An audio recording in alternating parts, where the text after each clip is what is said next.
Welcome back again. This will be the second episode of my new series about different mythologies from around the world. I am very excited for this one. Tonight, we are going to take a look at North American mythology. That means, of course, that it will be about Indian culture, spirits, legendary warrior heroes, and a lot of nature-based mythology, which I absolutely love.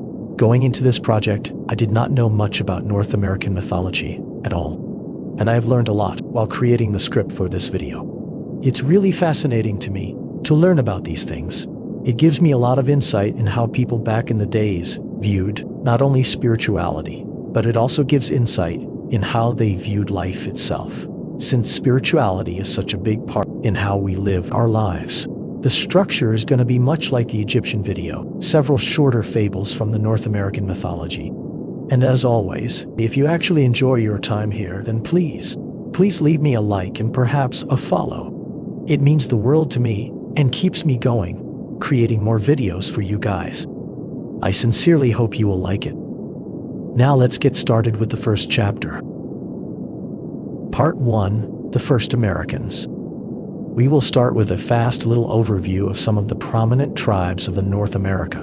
Before the Europeans came to North America, the Indians were the only human inhabitants of this land.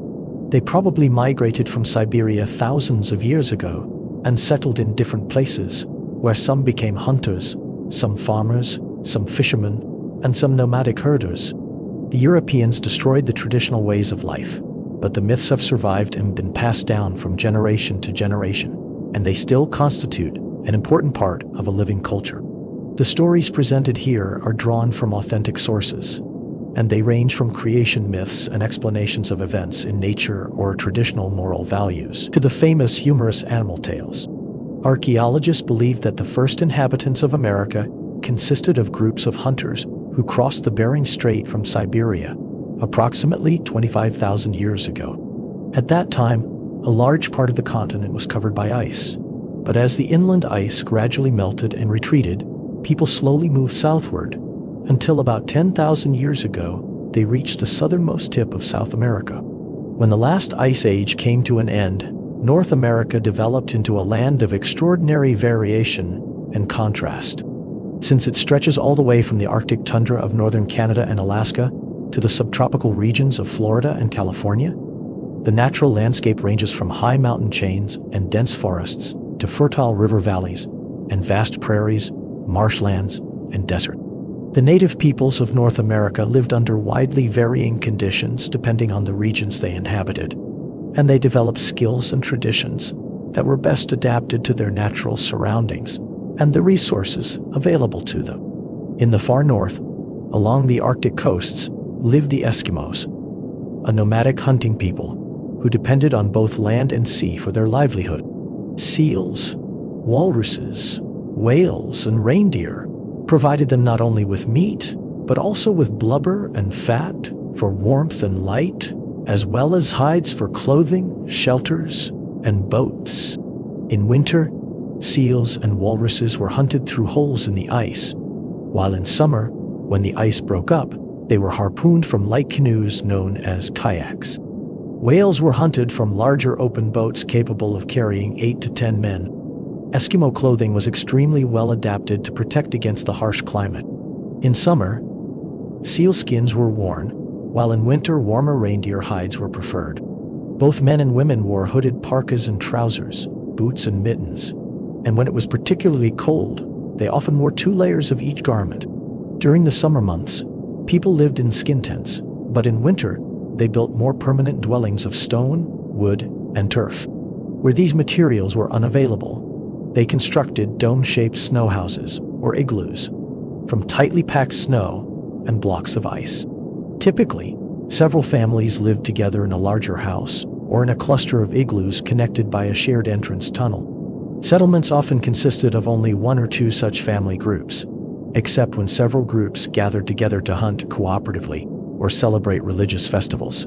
In the coastal regions where the Eskimos lived, there was almost no tree vegetation at all, but farther south vast forested areas spread out. The forest consisted of pine, spruce, larch, and cedar. The indigenous peoples who lived here were few in number and scattered over vast areas.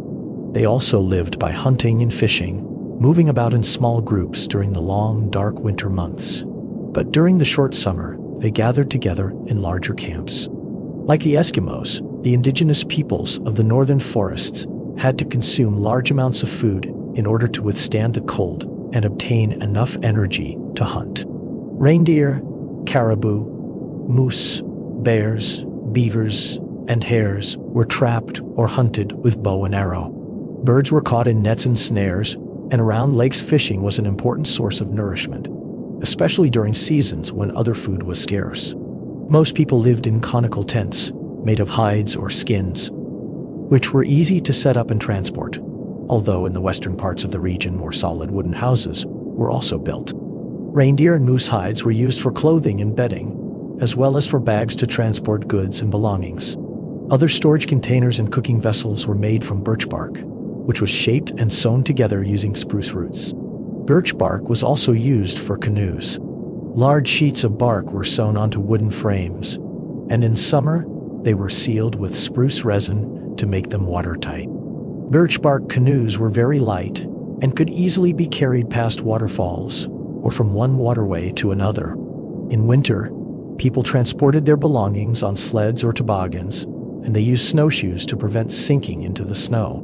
Along the rocky Pacific coast from southern Alaska to northern California, a significantly milder climate prevailed, with heavy rainfall, giving rise to dense forests and abundant vegetation. In this region, indigenous peoples were not dependent on warm clothing. From strips of cedar bark, they wove cloaks and wide-brimmed hats that protected against the rain, and for most of the year they went barefoot. Game was plentiful here. People caught fish with hooks, nets, and spears, and from canoes they harpooned seals, sea lions, and whales. Inland, they gathered wild plants and berries, and hunted animals such as deer, bears, and mountain goats, which were trapped or killed with bow and arrow. Because of the abundance of easily available food, the indigenous peoples had ample time to develop their artistic skills, particularly in wood carving. Canoes, cradles, chests, bowls, spoons, and many other objects were made of wood, and nearly everything was elaborately carved and painted, whether it was an everyday utilitarian object or a ritual item such as masks and rattles. Their large rectangular houses were also built of wood. Several families from the same clan, perhaps 30 or 40 people, lived together in each house, and larger villages consisted of 8 to 10 houses. Each house was led by a household chief, who in turn was subordinate to the village chief. Each village was independent and had its own land, fishing waters, and hunting grounds. There was no tribal chief or overall leader, although different villages might come together to celebrate festivals or wage war. Each village was divided into 3 social classes: chiefs or nobles, commoners, and slaves, who usually consisted of captives. There was a highly developed social hierarchy, based mainly on birth and family relationships, but wealth in the form of material possessions, such as blankets, ceremonial copper plates, and food stores, also played an important role. It was impossible to achieve high social status without first acquiring such wealth. When a chief wished to proclaim an important event, such as the birth of a child or a marriage, or when he was to settle an inheritance dispute, he would organize a special feast called a potlatch, to which he invited chiefs from other villages. On such occasions, the host demonstrated his power and wealth by giving away or even destroying his possessions. In order not to be outdone in generosity, the guests in turn had to hold equally lavish feasts. So the potlatch ceremony itself became a refined way of exchanging and giving away wealth. On the other side of the continent, around the Great Lakes and in the woodland region, stretching from the Atlantic coast to the Mississippi River, indigenous peoples also lived in large, well-organized villages, often surrounded by timber palisades. Some lived in long rectangular wooden houses with rounded or sloping roofs made of straw or bark. Others lived in round dome-shaped dwellings called wigwams, constructed from bent poles covered with reed mats and hides. At times, villages united to wage war or conduct trade, but there was no central council governing an entire tribe. Even though people might be united by a common language and customs, or social structure and farming through kinship, each village was governed independently by an elected chief and a village council, which provided him with advice and assistance in maintaining law and order. The Indians in this area hunted, fished, and gathered wild plants like those in other regions, but they were primarily farmers who cultivated many varieties of maize, corn, beans, and squash in fields around the villages. It was these people who introduced maize, potatoes, and tobacco to the first European explorers and settlers. West of the Mississippi Valley, the rolling prairies and grasslands known as the Great Plains stretch all the way to the Rocky Mountains. The Indians living here belonged to many different tribes with distinct languages and customs. Yet, they had much in common. They were all dependent on the buffalo for food and raw materials, and on the horse as a pack animal. The horse existed in the New World, but became extinct long before the first Indians arrived. It was reintroduced by Spanish settlers in the 1500s, but it wasn't until the mid-1700s that the horse became common on the plains. Before then, buffalo and other game were hunted on foot. Often, many hunters worked together to surround a herd and drive them into an enclosure or off a cliff. Many tribes, especially on the eastern prairies, were farmers like the inhabitants of the eastern woodlands, growing maize and other plants. However, with the arrival of the horse, hunting became much easier, and most tribes abandoned agriculture to become nomadic hunters. Those who continued to farm built houses of wood and turf, but most Indians from the Great Plains lived in tipis, conical tents made of poles covered with buffalo hides. Clothing was also made from hides. Men wore jackets and leggings, while women wore long belted dresses. Clothes worn for ceremonial occasions were painted and decorated with fur, feathers, and porcupine quills, though the quills were later replaced by glass beads brought by white traders. Each tribe consisted of several related groups, each numbering 100 people or more. In autumn, the group separated and headed for the valleys and lower slopes of the Rocky Mountains to seek shelter from the cold winter winds sweeping down from the north. There they lived in camps led by a chief and his council of elders. When the weather warmed, they left their winter quarters for the open plains to hunt buffalo. By early summer, the groups within each tribe reunited to form a massive camp of several thousand people. In the center, inside the great circle of tipis, a special lodge was erected where chiefs and advisors could meet to plan hunting expeditions, war, and other activities. Warfare was a way to gain respect and status within the tribe. The goal was not necessarily to kill. It was considered braver and more honorable to steal an enemy's horses or weapons, or to wound him and escape unharmed, than to actually kill him. Warriors competed to perform such daring deeds. Southwest of the prairie land, the landscape changes dramatically. It consists largely of a high plateau of red and orange sandstone, broken by deep canyons and steep-sided, flat-topped hills called mesas, and giant cliffs shaped into fantastic forms by wind and rain.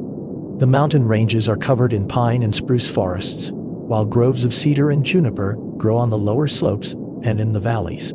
Elsewhere lies semi-desert where the ground is baked hard and dry by the sun, and the only vegetation consists of cacti and small stunted bushes. Despite this, rainfall during the rainy season in the southwest is sufficient for farming, and the Pueblo Indians grew maize, vegetables, and fruit. These Indians were given the name Pueblo, the Spanish word for town, by Spanish explorers in the 1500s. They were impressed by the Indians' large villages built of stone and sun-dried brick. Adobe bricks. The villages consisted of large multi-story houses grouped around one or more courtyards. Many houses were built in terraces, so that each roof served as a balcony for the house above. To reach the upper floors, wooden ladders were used, which could be pulled up when danger threatened. The Pueblo Indians also grew cotton, which they spun and wove into blankets and clothing. Men wore cotton shirts and kilts, while women wore dresses and shawls. Each village or pueblo was ruled by a chief and a council. In some cases, the chief was appointed for life, but otherwise, he was elected annually. Often, Another chief was elected to oversee the village's defense and lead the warriors. Other tribes in the area, such as the Navajo, also farmed the land but concentrated more on hunting deer and small game. They were nomads, and their dwellings consisted of temporary huts. In the summer, these were built of brushwood, and in the winter, of logs covered with earth. Their clothing was made of hides, though they sometimes traded for cotton garments from the Pueblo Indians. During the 1600s, Spanish settlers brought sheep and goats to the area. The Navajo became sheep herders, moving across the land in search of water and grazing pastures for their herds. Later, they learned to spin and weave the wool provided by these herds to make clothing. West of the Great Plains, between the Rocky Mountains and the Sierra Nevada, lies one of North America's most barren and inhospitable regions. Thanks to modern irrigation, this desolate landscape is not as barren today, but in the past, it was far too dry for farming using indigenous methods. The tribes living there were among the poorest in the country, but thanks to their knowledge of nature, they did not starve. The low, scrubby vegetation provided their most important food, seeds, roots, and nuts, as well as building materials for fragile brush huts. Deer were scarce in this area, so the Indians utilized whatever game was available, hunting rabbits, lizards, rats, and birds. Even larvae and grasshoppers served as food. The hunt for food meant these Indians were constantly on the move. A small group might camp by a field of wild grain, and in a week or so, they would have harvested it completely. Then they moved on, traveling primarily on foot.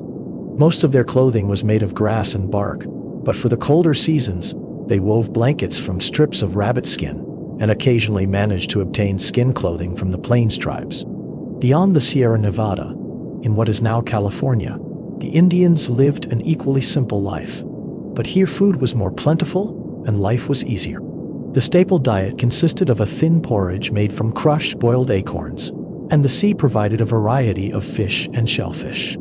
This abundance of vegetation not only made the search for food less time-consuming, but also provided women with materials for basket weaving, a craft they developed to perfection. They created beautifully woven baskets for all sorts of purposes. Especially beautiful were the baskets meant to be given as gifts or used in ceremonial festivities. These were often decorated with bands of mussel shells or entirely covered in brightly colored feathers. Just as the lives of North American Indians differed from one region to another, so did their beliefs and myths, as these reflected their perception of the world. Hunting tribes, for example, had many tales of animal spirits, while those who farmed were more interested in the beings who, according to their belief, controlled the rain and the growth of crops. All these spirits had to be treated with respect and caution. Although one could call upon their help when needed, they could also become dangerous.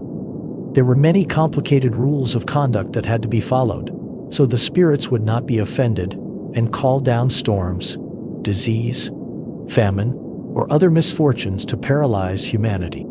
Hunters, for instance, often treated the animals they killed with great solemnity, so their spirits would be appeased and return to be hunted again. Those who broke the rules and insulted the spirits could cause hardship not only for themselves, but for the entire village. Many Indian myths explain the origin of these rules and how they must be obeyed. Other stories tell how people can receive help from the spirits through personal contact.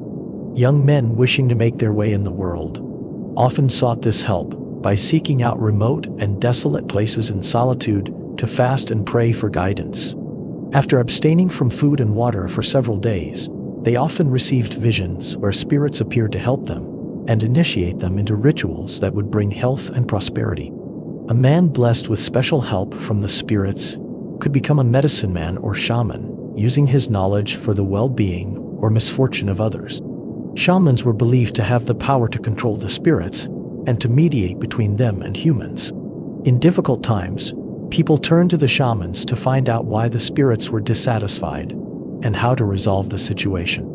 The shaman's primary task was to diagnose and cure diseases, but through their connection with the spirits, they could also predict the weather, indicate where game could be found, or call down a curse upon an enemy or an evildoer. Sometimes they accompanied the warriors to help them achieve victory. The The word shaman is a general term, but many tribes have their own specific titles, such as medicine man or medicine woman, or holy person, like the Hawaii in Navajo. Many myths and legends were considered sacred and could only be retold by certain people, while others were intended purely for entertainment and could be told by anyone. Stories were told during long winter evenings when people sat gathered around campfires and had time to listen. This was also the time when the animals, according to the Indians, were asleep and could not be offended by hearing stories that poked fun at them or portrayed them in a bad light. This is a very common cultural protocol among many tribes, like the Anishinaabe or Lakota. It was believed that spirits and certain animals were active in the summer and might overhear and take offense at stories about them. Much has changed for the Indians since the first European settlers arrived during the 1500s. Today, not much remains of their original way of life. Rifles have long since replaced bows and arrows, and motorized transport has largely replaced sledges, canoes, and horses. Old hunting grounds have given way to large industrial cities. Hide clothing is rarely used, except on special occasions or for the benefit of tourists. Even though many Indians still farm, hunt, and fish on the reservations assigned to them during the 1800s, their equipment is largely modern and factory-made.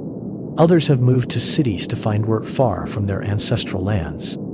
Many symbolic ceremonies have fallen out of use, and myths have been forgotten. They were never written down, though some are preserved in other ways, for example, through totem poles or sand paintings. Despite this, a large number of myths live on. During winter evenings by the campfire, while the animals sleep, those who still remember continue to teach their listeners about the customs and values of their ancestors. While the text mentions these together, they come from very different regions. Totem poles are primarily from the Pacific Northwest, Haida, Tlingit, for example, and serve as family crests or historical records. Sand paintings are a sacred healing art form primarily associated with the Navajo in the Southwest. Part 2. The Arrival of the Raven. The world of the Inuit was full of spirits. The most powerful were the spirits of the sea, the moon, and the air, but there were also many others. The Inuit believed that everything in nature, animals, mountains, lakes, even cliffs and stones, had a soul or spirit that could be pleased or angered by human actions. One had to be extremely cautious not to wound the spirits of the animals that were hunted for the sake of food, because it was believed that animals from the sea did not like coming into contact with animals on land. It was forbidden to eat seal and reindeer meat on the same day, or even to sew reindeer skin clothing during the same day that one hunted seal, walrus, and whale. If these laws were not followed, the animals would not allow themselves to be hunted. To entertain and appease the spirits of the dead animals, special feasts and ceremonies were held. One such was the Bladder Festival. An animal's soul was considered to have its seat in the animal's urinary bladder. So when the hunter killed an animal, he carefully removed the bladder and saved it until the time for the festival had arrived. During great celebrations, the urinary bladders were inflated and hung in a special festival house. After much singing and dancing and the offering of food, the bladders were then taken down and pushed through a hole in the ice so that the souls could return to the sea and take their place in the bodies of unborn animals and come back to allow themselves to be hunted again. If these ceremonies were not performed correctly, the animal spirits would feel neglected and there would be a shortage of game. At the beginning of the year, before the hunting season began, the Inuit held another festival where they wore animal masks to please the animals and encourage them to return. Spirits from dead people could also become dangerous if one did not take the proper measures. The dead had to receive all the things in the grave that they might eventually need in the next world, such as clothes, food, tools, and weapons. If someone died of natural causes, his soul traveled to the narrow land at the bottom of the sea.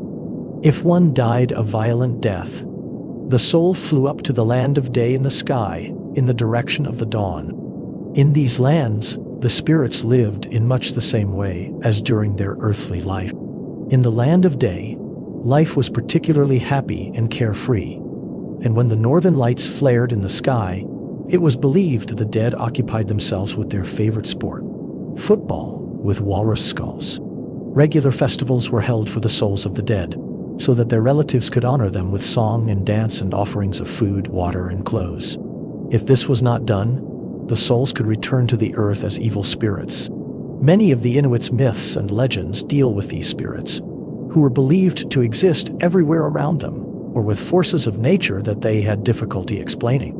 Because the Inuit lived in small, isolated groups, the stories vary from place to place. For example, there were different opinions on how the earth had been created.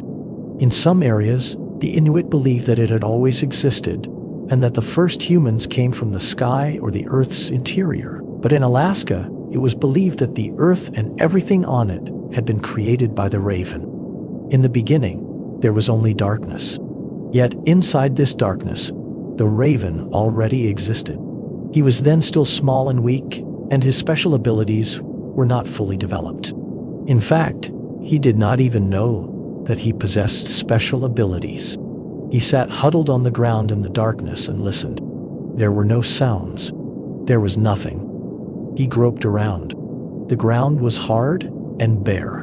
Cautiously at first, and then with growing self-confidence, he crawled forward over the ground.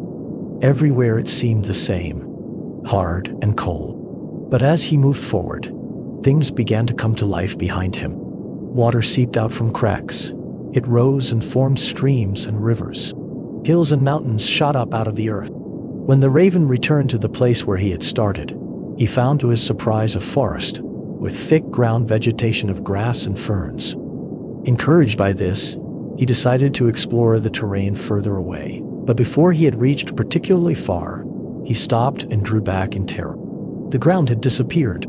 He stood at the edge of a gaping abyss, and in front of him, there was nothing other than empty space. He sat down to rest under a tree and tried to understand how it all fit together. Who was he? Why did things start to grow around him? And what was found below the abyss? He flapped his wings where he sat at the edge of the precipice, and he could feel how his strength and power increased in them. Suddenly he understood everything. He knew who he was. He was Tulugokuk, the Raven Father, creator of all life. With a triumphant "Kra! Kra!" he lifted his wings and glided down into the silent, mysterious darkness. Deep down there, he found another land, which was so new that the earth's crust had barely had time to solidify. The raven called this land Earth, and the land he had left behind him, Heaven. The earth lay bare and desolate, just as the heavenly land had done, but the raven made it come to life through his mere presence.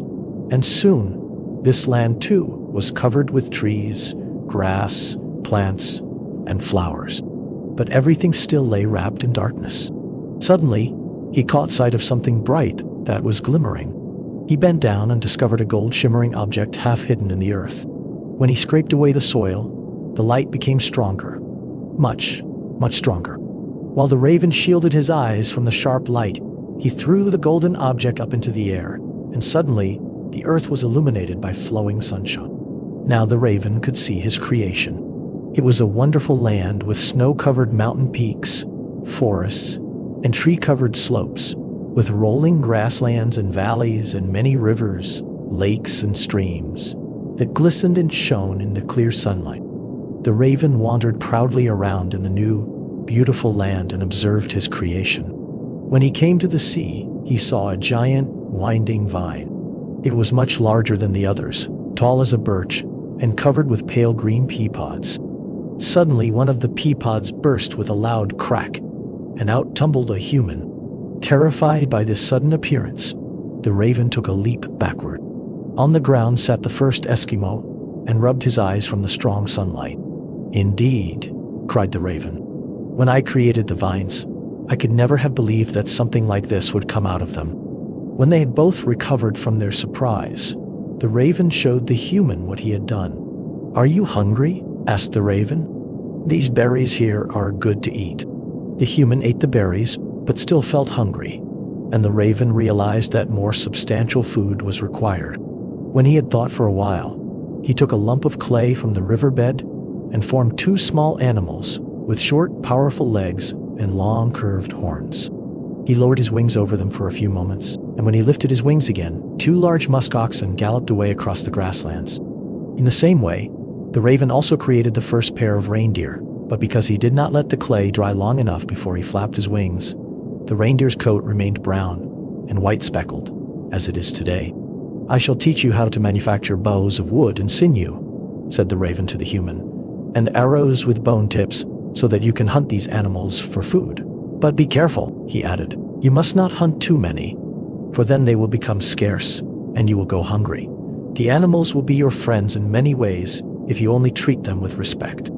For several days, Raven went around and created all sorts of animals, birds, and fish, and explained how they could be used for man. He told him which were best as food, and which had the finest skins. He showed him the fierce bear, so that man would learn fear and caution. Some of the animals Raven created, such as the peppercorn-eyed shrew or the jumping water beetle, had no practical function, but Raven believed they would help make the world pleasant and lively. Raven thought that man might feel lonely without company, so he decided to give him a companion. He made a little clay figure that was quite similar to the first man, and she was given hair of fine grass. Raven flapped his wings, and there stood the first woman. Man learned to build houses of wood and turf, to manufacture canoes of hides, and sleds of wood and bone. He discovered that one could make fire with the help of a dry stick and a leather strip, and thus began using fire to warm himself and cook food. His wife made needles from bone and thread from sinew, and learned to sew warm clothes and strong, waterproof shoes from hides. When their first child was born, Raven took him to the river and smeared him with clay, so that he would become strong and healthy. So great was Raven's power that the child was already running around the following day, and the day after that, he was a full-grown man. An additional 3 Eskimos fell out of the pea pods on the giant beach pea, and Raven did the same for them, as he had done for the first man. Over and over again, he repeated his warning about hunting too many animals. These people's children also grew very quickly, just like their children and grandchildren in turn, so that people soon became very numerous, and their villages grew up everywhere in the land. The people followed Raven's laws closely, and they became bold and skilled hunters. Soon, they were no longer even afraid of the bear. Then, they became even bolder and finally greedy. They forgot Raven's warning and began killing far too many animals, significantly more than they needed. Raven reproached them. "Hard times are coming," he warned. "The animals you do not kill, you will drive away." But the people, who now thought they were stronger than Raven, did not care about him. And Raven, who was angry and disappointed, decided to leave Earth forever and return to the Skyland. And to punish the people for their disobedience, he took the sun with him after he had wrapped it in a reindeer skin sack. Now the earth lay once more wrapped in darkness, and the people became very terrified, as they could no longer see to hunt and fish. They fell into swamps and rivers and lost their way even in their own villages. Now and then, Raven felt sorry for them and brought out the sun for a day or two so that they could hunt a little. Afterward, he hid it again, so that darkness and confusion reigned once more. In the Skyland, Raven himself took a wife, a young snow goose. They had a son, Raven Boy, of whom they were very proud. Sometimes Raven used to show him the sun to amuse him.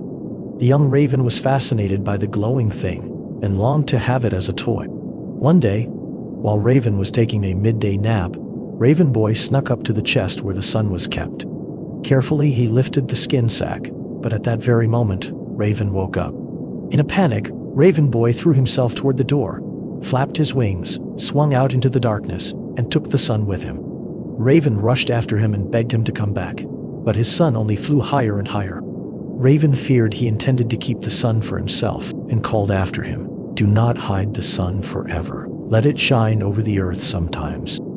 High up in the sky, Raven Boy heard his father's words, and he took the sun out of the sack and put it back in its old place, so that light would once more return to the earth. But it was not the same constant light as before, For Raven Boy was afraid that if the people forgot the horrors of darkness, they would also forget everything Raven had taught them. So with a sweeping wing movement, he set space and the sun in motion around the earth. And that's the story of how the day and night were created. Part 3. Sedna, the spirit of the deep sea.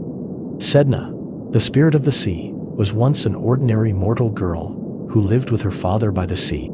She was very beautiful, and many suitors came bringing gifts to win her favor. But Sedna was very proud and arrogant and wanted none of them. There was always something wrong. One was too short. Another had bad teeth. She rejected their gifts and turned her back on them. She did not even want to speak with them. This behavior made her father furious. "Why can't you get yourself a husband like other girls?" he asked impatiently. "I need a son-in-law who can help me hunt, now that I am old." Sedna only turned away with a carefree shrug of her shoulders and brushed her long dark hair while she hummed. Finally, when yet another young man had left wounded and distressed by Sedna's cruel behavior, her father lost his patience. "The next man who comes here," he said, raging, "you will marry. Next time I will force you. You will not be able to refuse one more time." He did not have to wait long. Already the following day, a strange kayak appeared at the beach. In the kayak sat a tall young man, dressed in bushy, dark skins. His head was covered by a large hood, and his face was half hidden by a wooden mask as protection against the snow. Sedna's father hurried down to the beach and dragged his struggling, protesting daughter after him. Before the stranger had even had time to step out of the boat, the old man shouted, "Are you, perhaps, in search of a wife? Then look here, my daughter, Sedna. She will be an excellent wife for you. She is young and beautiful, and can both cook and sew." The young man smiled. "I have heard much talk of your daughter's beauty," he nodded, "and I have come to make her acquaintance." He turned to Sedna and continued, "In my homeland, I own a large and magnificent house where the walls are lined with firs as protection against the storms. If you marry me, you shall sleep on soft bare rugs and eat only the finest food." Sedna looked at the young man where he sat tall and straight-backed in his kayak. "Well, if I must marry, then I suppose I must," she thought reluctantly. "He seems kind and is not too ugly. It could be worse."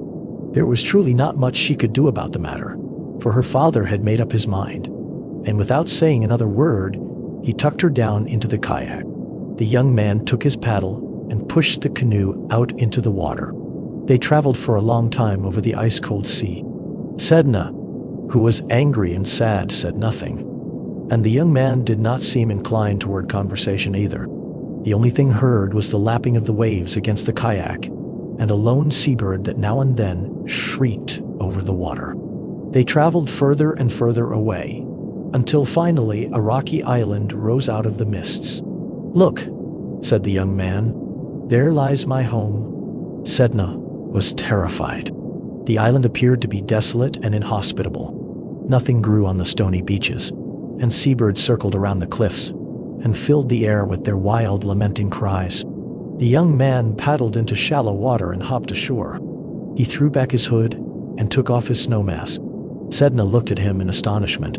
He was incredibly ugly, short and hunched over, and his eyes were small and red-rimmed. The fact that he had previously looked tall depended only on the high seat in the kayak. He saw Sedna's terrified expression and burst into a harsh, cackling laugh. "Come," he shouted and pulled her roughly by the arm. "Come and look at my fine house, your new home." But it was not fine at all. It was nothing other than a pile of twigs and driftwood high up on a cliff ledge. There were no soft fur skins, such as the young man had promised, but only a few miserable fish skins that lay stretched out on the coarse stone floor. Sedna looked at her new man, and right before her eyes, he was transformed into a small coal-black bird. Too late, she realized the truth. It was not a man she had married, but a storm petrel in human disguise. Sedna bitterly regretted her foolish pride, which had led her to this terrible place. The nest on the clifftop was cold and uncomfortable, and there was nothing to eat but fish. But since she had no way to fly, Sedna lived for a long time with the storm petrel on the rocky island. During the days, he left the nest in his bird form and flew out over the sea to search for food. When he returned in the evening, he became a man again. In the meantime, Sedna's father, who regretted that he had been so hasty, set out to look for her, and after many days' journey, he reached the desolate cliff where the storm petrel lived. When he saw his daughter's misery, he was seized by remorse. "Oh, my poor child," he cried. "I never intended for you to suffer such a fate. You have truly been punished enough. Let us return home immediately." They quickly climbed into the kayak and set off. But before they were out of sight, Sedna turned around and saw a black dot silhouetted against the sky. "Father! Father!" she shrieked. "My husband is coming back. When he sees that I am gone, he will surely follow us. What will become of us?" The old man pushed her down into the bottom of the kayak and covered her with hides. Fear drove him on, and he paddled as fast as he could, and the kayak flew forward over the waves. In the twilight, the storm petrel came, sweeping closely above the water's surface on stiff, outstretched wings. Despite Sedna lying hidden under the bundle of hides, he knew she was there. Wildly shrieking, he circled round and round above the kayak. At first, the old man took no notice of him, but the bird made a sudden dive and lashed the sea with his wings so that it became black and violent, and large waves began to wash over the kayak. The old man screamed and struck at him with a paddle, but the bird threw himself aside and glided forward over the water's surface and lashed furiously with his wings, so that the storm raged ever more fiercely, and the sea was transformed into a boiling cauldron that tossed the kayak here and there like a toy and threatened to swallow it completely. The old man, who feared for his life, lost his senses and dragged the terrified girl from her hiding place. "Here, you have your wife," he shouted. "You can fetch her yourself." And then he threw her overboard. Sedna screamed in horror and clung to the kayak. But her father, who was out of his mind with terror, struck her fingers with the paddle, so that the outer knuckles, which were stiff with cold, snapped off like icicles and fell into the water. There they were transformed, as if by a miracle, into seals, which dove and somersaulted in the waves. Sedna begged for her life and clung to the kayak again. But once more her father tried to make her let go, and this time her fingers were snapped off at the middle joint. These also fell into the sea and became the first walruses. With bleeding finger stumps, Sedna made one last desperate attempt to grab hold of the kayak's edge, but her father would not be moved and struck off the last bit of her fingers, which were transformed into whales that followed the seals and walruses down into the depth. Now Sedna no longer had any fingers to cling with, and she sank to the bottom of the sea. The storm petrel circled the kayak and mourned his lost wife. Then he turned around and flew back to his gloomy island.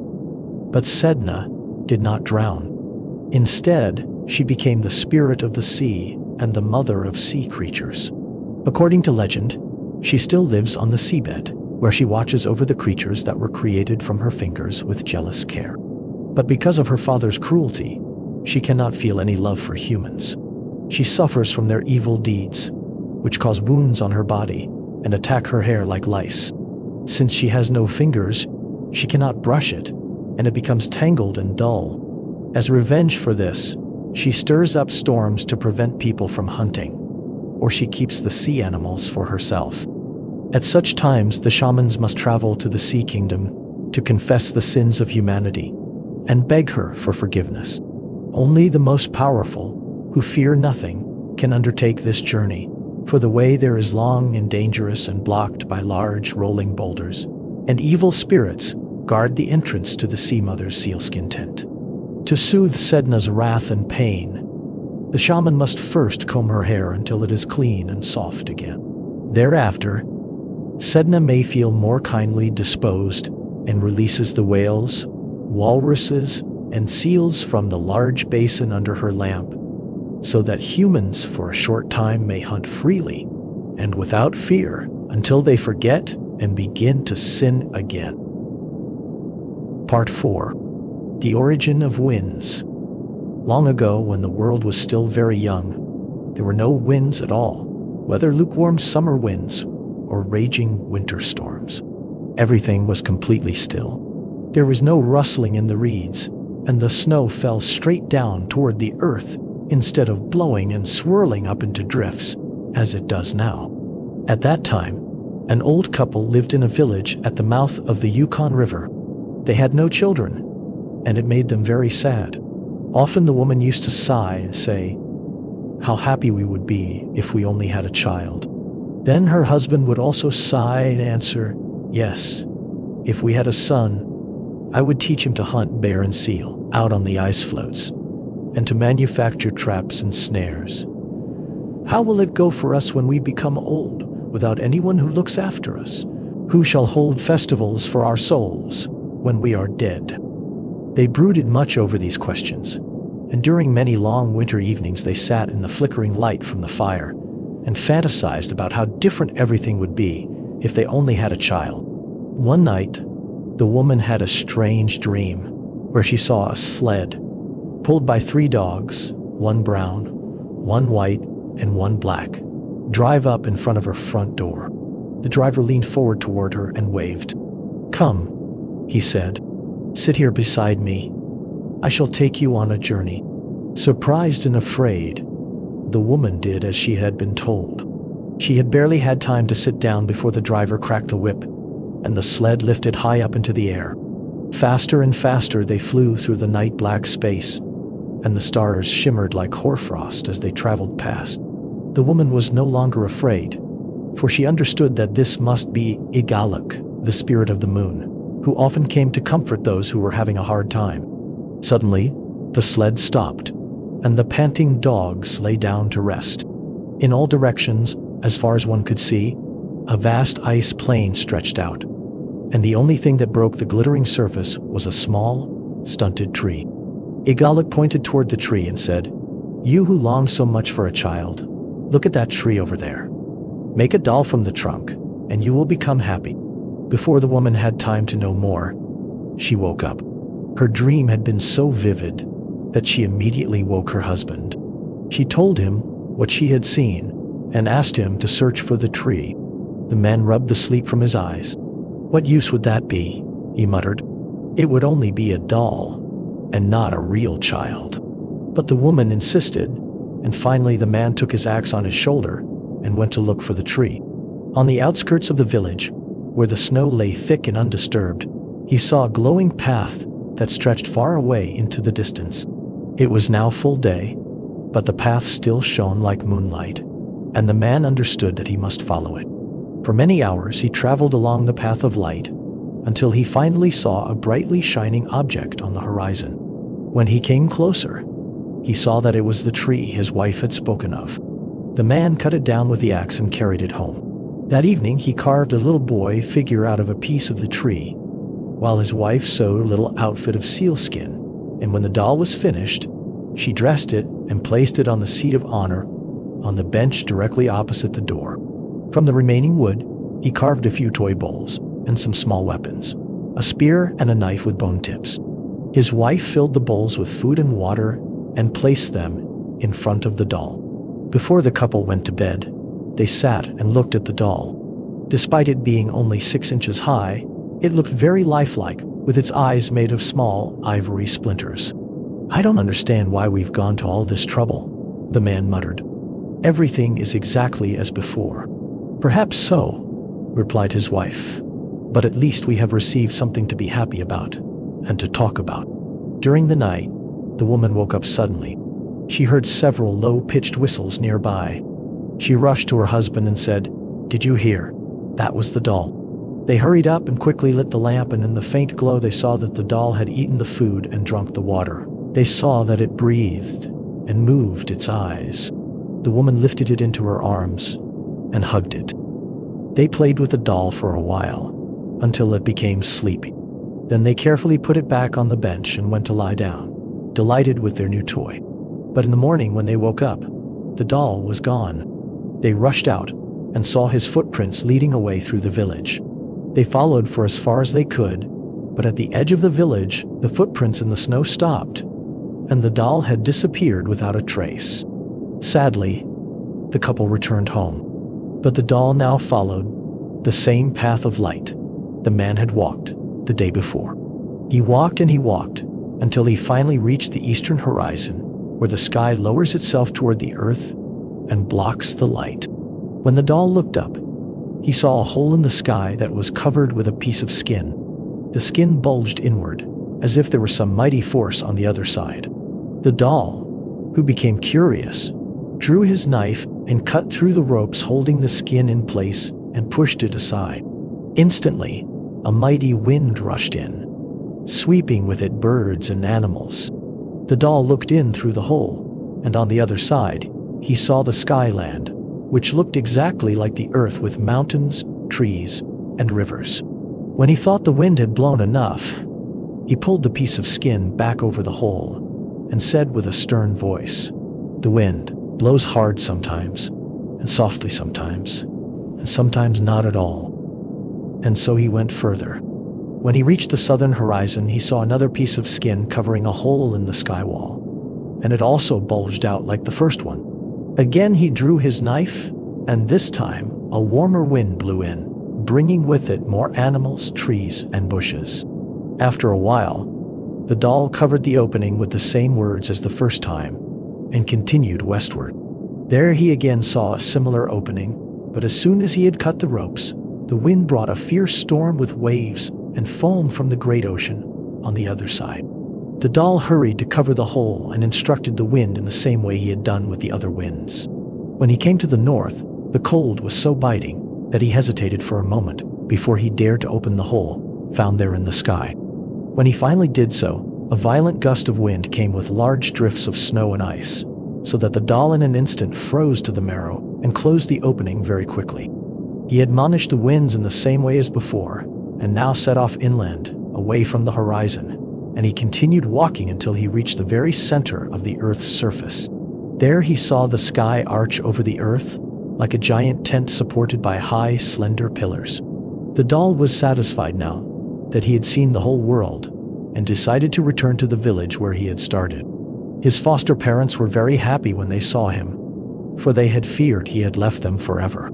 The doll told them and all the inhabitants of the village about his travels and how he had released the winds into the world. All were satisfied, for with the winds came game. The winds took birds with them in the air and animals on land, and they moved the ocean currents so that one could find seals and walruses everywhere along the coast. Because the doll brought luck with him, just as the moon spirit had predicted, special festivals were held in the doll's honor thereafter. The shamans manufactured dolls that resembled him, in the belief that they would assist them in their magical practices.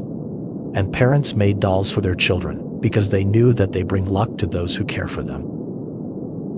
Part 5. The Women and the Giant. The Eskimos usually explain their strange stories by saying that they stem from a time when incredible things could occur. At that time, the earth was inhabited by fantastic monsters, such as, for example, Amikuk, a large, slimy sea serpent, and Aziwagam, a dog-like animal with a black, scaly body and a tail that was so strong it could kill with a single blow. There was the evil Palrajuk, a strange dragon-like creature, as well as a whole family of grotesque, half-human beings called Kukulalawite, who, with their long, razor-sharp claws, tore apart anyone who had the misfortune to come in their way. Fortunately, there were also other, less evil beings, such as, for example, the shadow people who were totally invisible to the human eye. Only the shadows on the ground betrayed their presence. In the mountains, there were ill-tempered dwarves who lay in wait for unsuspecting passers-by to trip them. Their victims rarely managed to catch a glimpse of them, for they were incredibly fast-footed and could outrun any animal whatsoever. Furthest up in the north lived a kind of giants who were so large that their heads were hidden among the clouds. In a single stride, they could cross wide rivers and mountain ranges, and when they hunted, they hung bears and reindeer in their belts. In the same way, an ordinary human would hang up mice. But despite them being so large, they were generally harmless. Indeed, even friendly and helpful when needed. Once, a lonely woman happened to meet such a giant when she was on her way across the snow-covered tundra. She had a few days earlier fled from her cruel husband, whose evil had made him hated and feared by everyone in their home village. The smallest little thing could make him furious, and he was constantly in feuds with the neighbors. The children became afraid and hid when he came, and even his own dogs growled when they heard his footsteps. He was particularly brutal toward his wife, whom he constantly insulted and harassed and often struck. Finally, she could stand it no longer, and one snowy winter night, while her husband lay sleeping, she packed a small basket with food, put on shoes and mittens, and snuck quietly out of the house. Her heart pounded hard in her chest, for she knew that if the dogs barked and woke her husband, he would beat her like never before. To her relief, it was completely quiet in the village, and soon she had left it far behind her. Throughout that night, and several days thereafter, she wandered through the snow without meeting a single person. She avoided the villages that she saw in the distance, because she did not dare to entrust herself to strangers for fear that they would force her to return home again. While she wandered, the wind became increasingly biting, and the cold increasingly severe. Her meager food supply was soon exhausted, and she was forced to eat snow to still her hunger. Just as she was about to collapse from cold and hunger, she happened to stumble over a pile of freshly slaughtered reindeer meat, which lay half hidden under the snow. She could hardly believe her eyes. It had clearly been hidden there by some hunters who intended to return at a later time to fetch their catch. The woman looked around, but could see no one. There is so much food here, she thought. So surely, it cannot do any harm if I take a little of it. She hastily gathered a few sticks and made a fire in the shelter of a mountain nearby and roasted some of the meat. When she had eaten her fill and rested, she felt much stronger, and she put the rest of the roasted meat in her basket and set off up the mountain. It truly looked strange there, for the mountain was roughly like a human foot, with 5 hills lined up along the crest. When the woman reached the top, it began to get dark, and she decided to set up camp for the night. She brushed away the snow between 2 of the hills and sat down. It was surprisingly warm and comfortable, and the woman slept well until morning.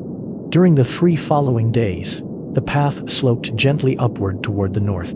Each evening she managed to find a comfortable place to set up camp. The first night she slept in the shelter of a low hill. The second night she lay comfortably curled up in a deep pit. Toward the evening of the 3rd day, she found herself deep within a dense, dark forest. The undergrowth was dense and snowy, but it gave a warm bedding, and she slept well all night.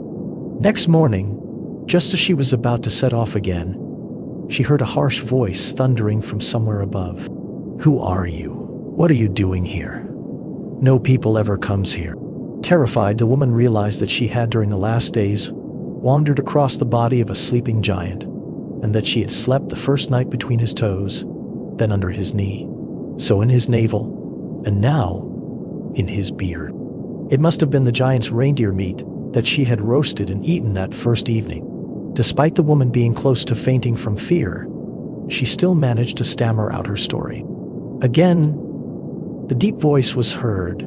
"You may stay here if you wish, but you must never again stay so close to my mouth, for if I should happen to breathe on you, you would blow far, far away." The woman understood that the giant did not wish her any harm, and her fear diminished. "You must be hungry after such a long journey," the giant continued. "Wait here so you can have something to eat." Suddenly, the sky darkened, and the woman saw a large cloud coming toward her. She drew back trembling, but it was only the giant's hand which opened and dropped some reindeer meat in front of her feet. "You can make a fire from straws from my beard," he said kindly. "I can easily do without a few gray bristles." When the woman had finished eating, the giant said apologetically, "I am afraid that a little frost has gathered in my lungs during the night, and I must cough to get rid of it. Climb down to the thickest part of my beard and hold on tight. Hurry up, I can't wait any longer."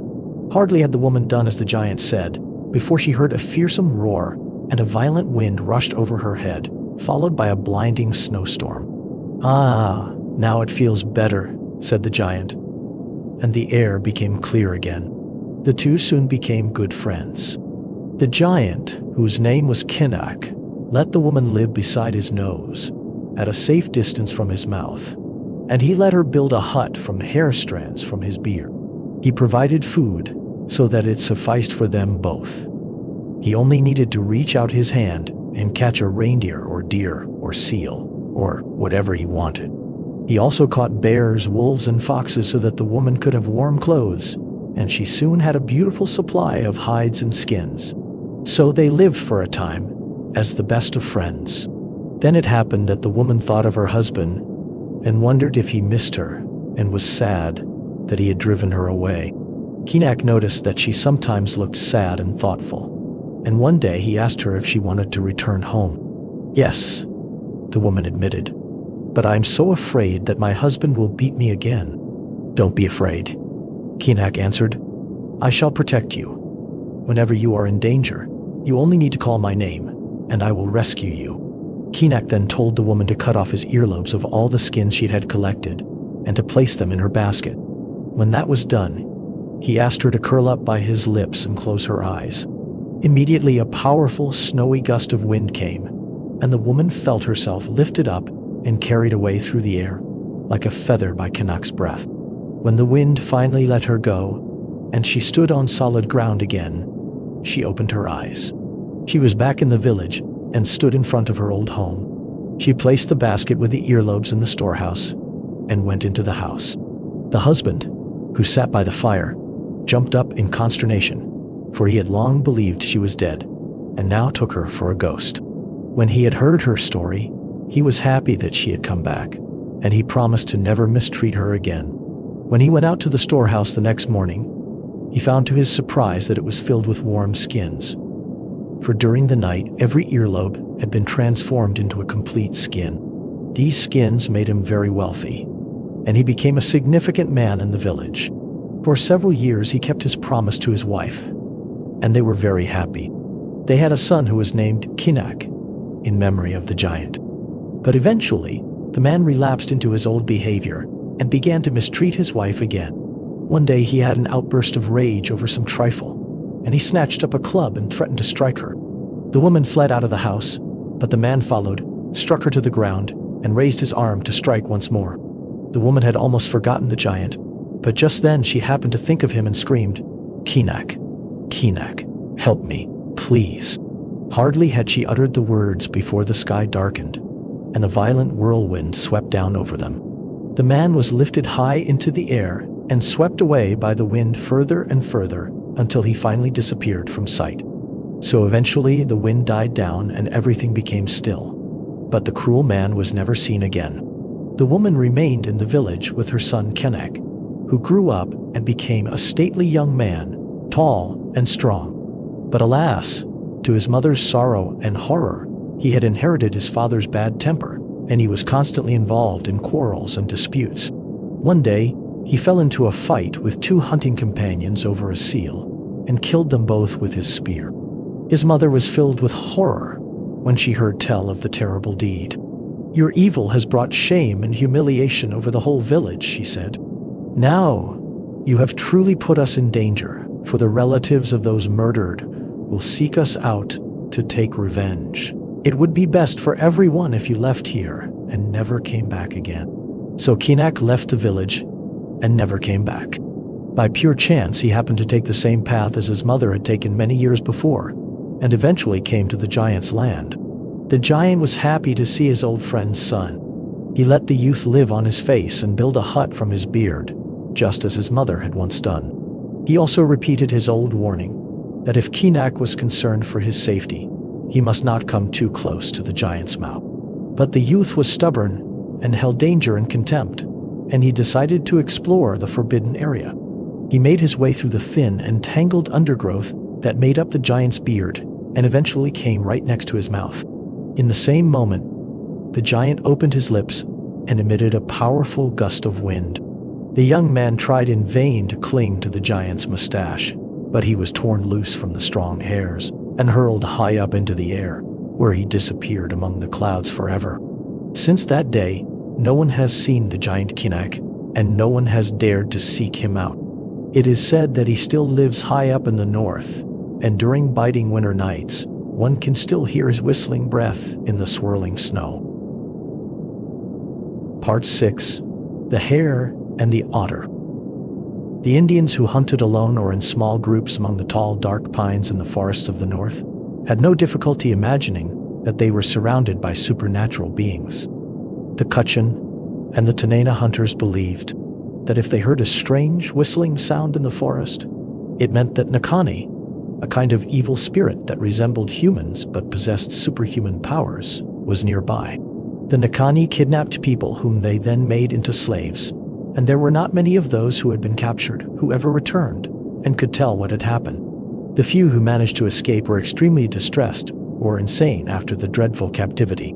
The Indians tried in many ways to appease the spirits that influenced daily life, such as the spirits of the wind and snow, the spirits of the animals they hunted, and the spirits that ruled over the forests, lakes, and rivers in their surroundings.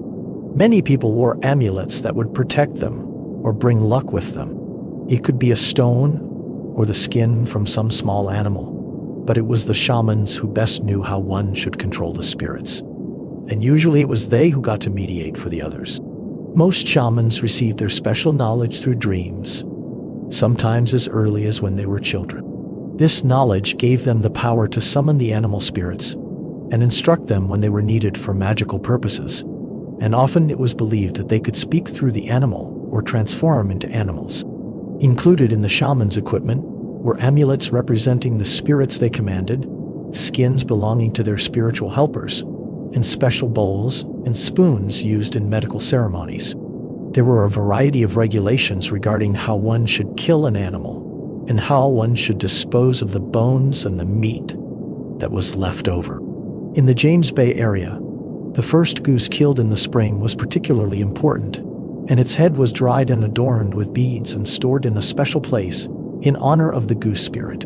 Similar rituals occurred when killing wolves, wolverines, and lynx, but the most significant among the wild animals was the bear. When a hunter had tracked a bear, he spoke respectfully to it and asked for permission to kill it, explaining that it was nothing other than his need for food that made this action necessary. When the bear had been killed, it was brought home to the camp with pomp and ceremony, and a feast was held in its honor.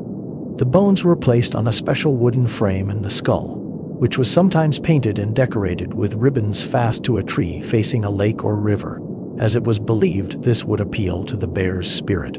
Throughout this vast forest area, myths and legends varied considerably. In the western parts, there were many stories about the raven, which were reminiscent of the tales the Eskimos told. Here, too, the Indians told of how the raven came with the sun and filled the seas with fish. Further east by the Great Lakes, many tribes spoke with awe and respect of the great spirit Gitch-Manitou, a mystical force that permeated everything in nature. Despite Gitch-Manitou generally being regarded as the creator of all life and the origin of good, it was assumed he never took any visible form and he never appeared in any myths. On the other hand, there are many stories about the beings who came later, often after the earth was already inhabited, to shape it into how it looks now. This being has different names among different tribes. Some call him Gliskap, others Makabo, Nanabojo, or Wisagatkak.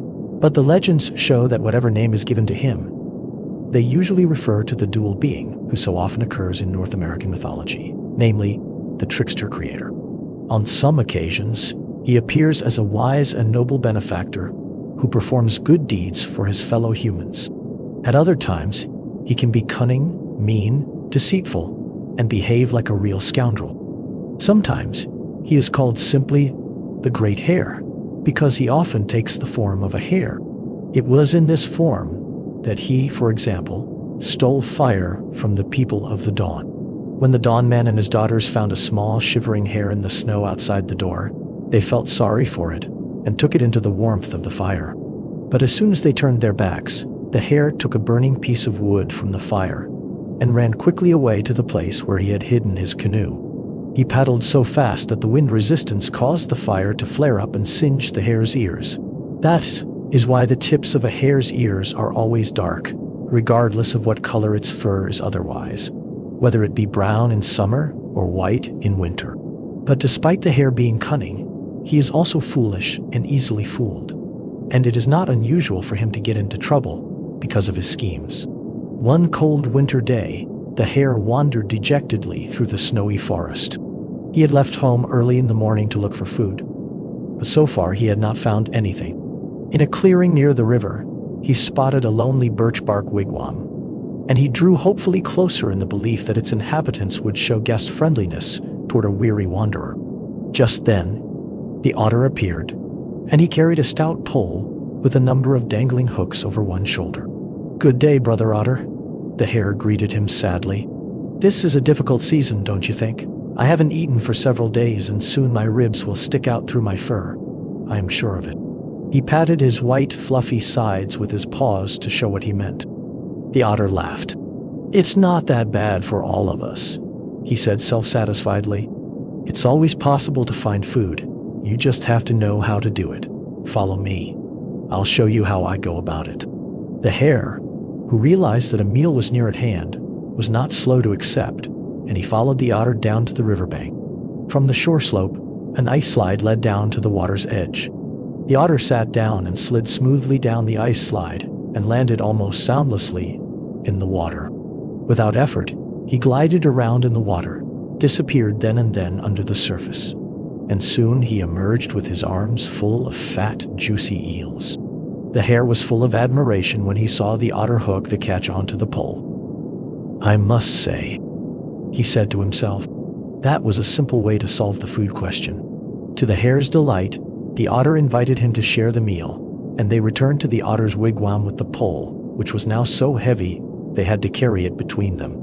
The otter's wife already had a pot boiling over the fire, and soon she had cooked a fragrant eel stew. The hare ate with good appetite until he couldn't get another bite down.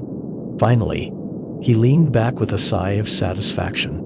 "Think how well some live," he thought, and wiped the sauce from his whiskers. "If the otter can manage it, can't I as well? I am sure I can catch eels just as well as he can." And certain of the success he would soon achieve, he politely invited the otter to dinner the following evening. When the hare came home to his grandmother, whom he lived with, she was waiting impatiently for him, as there was nothing to eat in the house. When she saw that he hadn't brought anything with him despite clearly having eaten himself quite full, she became extremely angry and let him know in well-chosen words. "Don't be angry, grandmother," said the hare consolingly. "Tomorrow we shall have a great feast, and I have invited the otter for dinner." "That sounds fine," the old woman snapped angrily. "But where will the food come from, if I may ask? We don't have a morsel in the house, and you don't seem to be much of a hunter." "Oh yes," said the hare self-satisfiedly. "Just wait, and you shall see what I have planned." And then he refused to say more about the matter. The next day, the hare began his preparations. First, he felled a small tree. Then he made some hooks of bone and lashed them fast to the tree trunk with skin strips. His grandmother watched him in amazement and wondered what in the world he was up to. Finally, when everything was ready, the hare said, "There now, grandmother. Now you can fill the pot with water and put it over the fire. Soon you will have plenty of food to cook." The old woman was still very skeptical regarding the promised feast, but she did as he said anyway. So she went with him down to the river to see what would happen next. With a birch bark bowl he had borrowed from his grandmother, the hare scooped up water from the river and poured it carefully down the shore slope. It was so cold out that the water almost immediately froze into a thick layer of ice. The hare climbed up the slope and slid down the ice just as he had seen the otter do. But the ice was not at all as smooth and slippery as the otter's well-used slide had been, and the hare's descent was anything but graceful.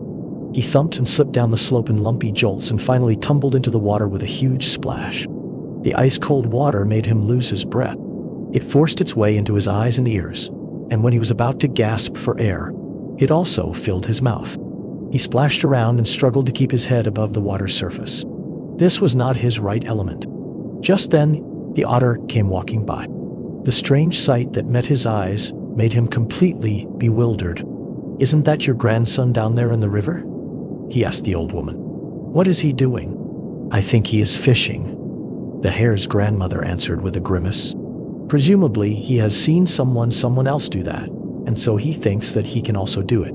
"Hello, come up out of the water," shouted the otter. "Let me take care of that." Half drowned and shaking with cold, the hare crawled out of the water. The otter dove in and soon came back with quantities of eels. He hooked them onto the pole the hare had prepared and handed it to him without a word. "I will probably soon master the technique," said the hare, embarrassed, teeth chattering with cold. "I just need a little more training." "I wouldn't bother if I were you," answered the otter contemptuously. "It is clear that you are not suited for this kind of work." The hare's grandmother, who was worried that they would start to quarrel, interrupted them hastily. "We really have very much to thank you for, Otter," she said. "What abundance. I hope you want to eat dinner with us." The otter shook his head. "No thank you," he answered. "The hare's ridiculous display made me totally lose my appetite." And with long strides he disappeared into the forest. That evening, a lovely scent spread from the hare's wigwam when his grandmother cooked the eels.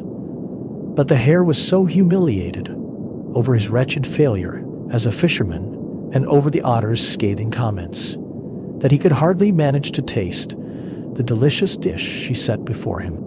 For several days he went around and brooded over what had happened, and finally, he decided to take revenge on the otter. Under the protection of the tree trunks, he cautiously approached the otter's wigwam. Neither the otter nor his wife were to be seen. Quietly, he crept up to the tent and peeked in. There was no one home, but on a hook hung a bunch of freshly caught eels. He snatched the eels and rushed back into the dark forest. When the otter came home, he saw immediately that the eels were gone. He also recognized the hare's footprints in the snow and understood who the thief was. Furiously muttering and threatening, he took up the pursuit. The hare knew that the otter would easily be able to follow his tracks, so he decided to transform himself. One of the hare's most useful qualities was his ability to transform into anything at all, and now he transformed himself into a wrinkled old woman, sitting in a wigwam. Scarcely was it done before the otter appeared in the doorway. The otter became mute with astonishment when he found a little old woman sitting by the fire, for he had followed the hare's tracks all the way here and counted on finding him fast. "Have you seen a hare with a bunch of eels?" he asked her. "His tracks lead toward your door." "Hare?" croaked the old woman. "Hare? What is that?" "A little white animal," explained the otter, "exceedingly ugly, with long ears and a little stump for a tail." "I don't think I have seen any such animal," the old woman answered. "Unfortunately, I cannot help you. But since you are here anyway, perhaps you could do me a favor? I am so cold, and the fire is about to go out. Would you possibly want to gather a little wood for me?" The otter was eager to get away, but he could hardly refuse the old woman's pitiful request, so he set off to look for wood. When he came back, he could to his surprise find not the slightest trace of either wigwam or old woman. But there on the ground were, however, imprints of the hare's paws. The otter set off, and now he was more determined than ever to catch his enemy and take back the eels. Soon he came to another wigwam. At the entrance stood a young man polishing a reindeer horn club. "Has any hare passed by this way?" asked the otter. The man looked surprised. "Do you mean a quite beautiful animal with white, silky fur and long legs? Could it be the one standing behind the tree over there?" The otter turned around to look, and in the same moment, he was struck by a stunning blow to the head and fell over. When he regained consciousness, both the young man and his wigwam were gone, and the otter realized he had been tricked once again. Meanwhile, the hare ran through the forest with the eel bunch trailing after him. He realized that he would not be able to continue transforming himself forever. Sooner or later, the otter would pin him against the wall, and he knew exactly what he should do next. In front of him, between the tree trunks, a lake shimmered, and a lonely fisherman glided peacefully across the water's surface in his birch bark canoe. A thought slowly began to take shape in the hare's consciousness, and he hid behind a tree. The otter came storming out of the forest down toward the water, and just as the hare had suspected, the otter believed the fisherman was only yet another of the hare's cunning disguises. Angrily screaming, he jumped into the water and set off at full speed toward the canoe. The fisherman saw what seemed to be a wild beast coming swimming toward him with bared teeth and gleaming eyes, and since his fishing spear was what lay nearest to hand, he hurried to hurl it toward the otter. Fortunately, it did not hit the otter, but it was enough to make him stop and start treading water. He saw the fisherman take his bow and draw an arrow from his quiver, and to his horror, he understood that he had made a terrible mistake.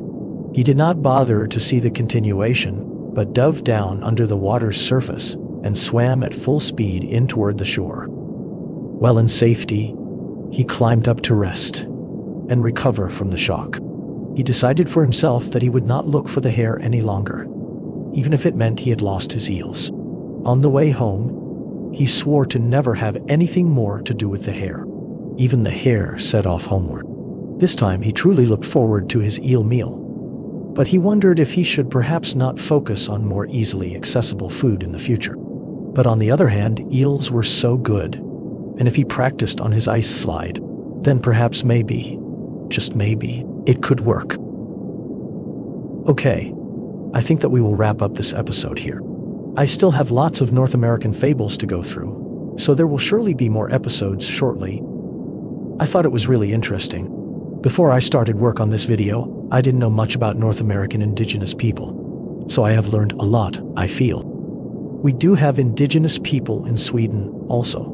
They are called samer and are really cool. They dress in really colorful clothes and mostly work with reindeers. If I find some nice sources, I'll probably make a video dedicated to Smyrna's mythology sometime. Anyway, I just wanted to say thank you for watching, and as always, I hope to see you all in the next one.